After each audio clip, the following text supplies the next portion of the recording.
So what would be some of the best practices, some of the things, just a basic checklist that we can use when we're using these generative AI tools? First of all, we want to verify important facts. We use AI as a starting point, not the final product. That's very important. So, like I said, earlier about brainstorming, things like that, it's okay to use it at the start, but not at the end. At the end, that's where the human needs to be involved.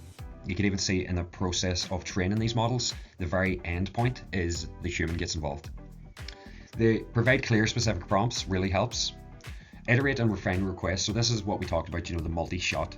If you ask it, keep trying to refine the output. And again, as long as the context window is long enough, then you should be able to continue the conversation. We need to consider ethical implications and maintain oversight. Okay, because if we can't let these models just run, by themselves.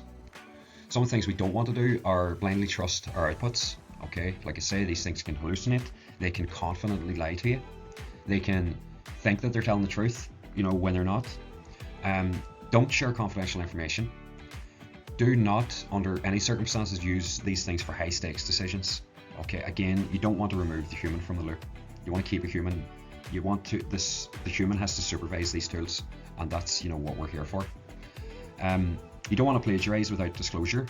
Okay, so if you're using these tools, you want to be very transparent in that you're using them. You don't want to rely on AI for medical or legal advice, because again, they aren't always right. Okay, and if this is a high risk situation, and if you're going to make a decision based on some kind of just large language model, then that's not going to work out well. And don't assume that AI understands like humans. Again, it is just numbers at the lowest level. Okay, billions of numbers, yeah, fair enough, but it doesn't understand things like humans do, and that's why we need to be specific when we're putting our prompts in, specific about the context of what we're trying to get the model to do.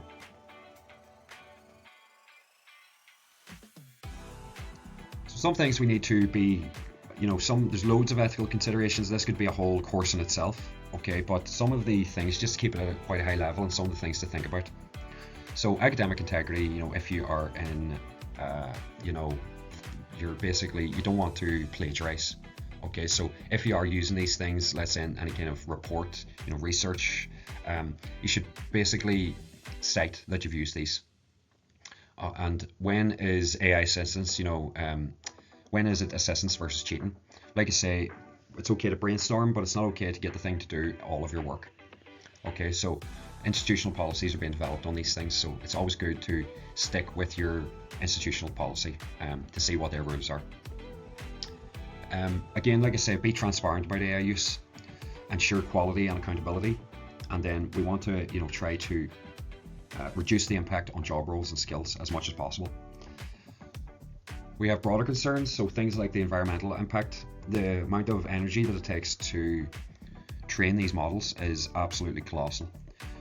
ChatGPT, I think its last iteration in terms of compute hours took more hours than there have been since the birth of the universe. So that's a lot of energy, okay? And most of the time when they're pumping in these billions, what they're doing is they're creating brand new data centers and using the energy. So it is quite energy intensive, and that has its own societal problems. Copyright and IP questions can be a concern as well. We've seen this, with OpenAI recently, where they were accused of stealing people's intellectual property. So we need to be careful on that. And then accessibility and the digital divide.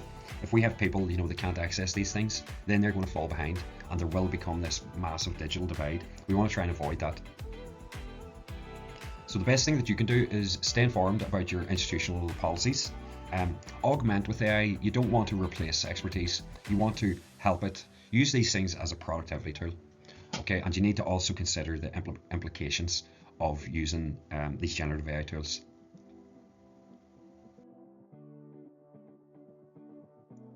So what's next? Well, like I said, more capable models with better reasoning, they're coming. Longer context windows. Also, we've seen that every time there's brand new iterations, the context window normally gets bigger.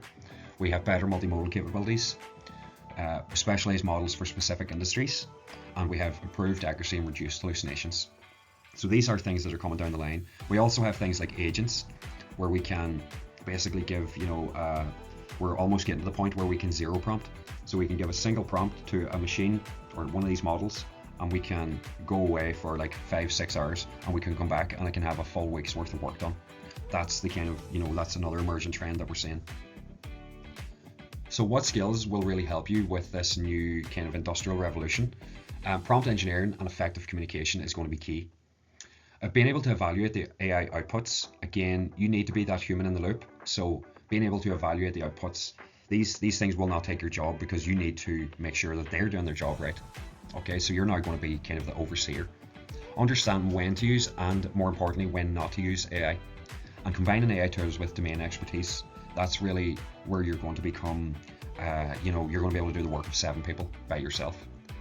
So the AI landscape is evolving rapidly, even as it's probably, by the time I record this, by the time it's released, it's probably changed even more. But staying informed and being adaptable means that you're going to maximize the benefits while reducing the risks as much as possible.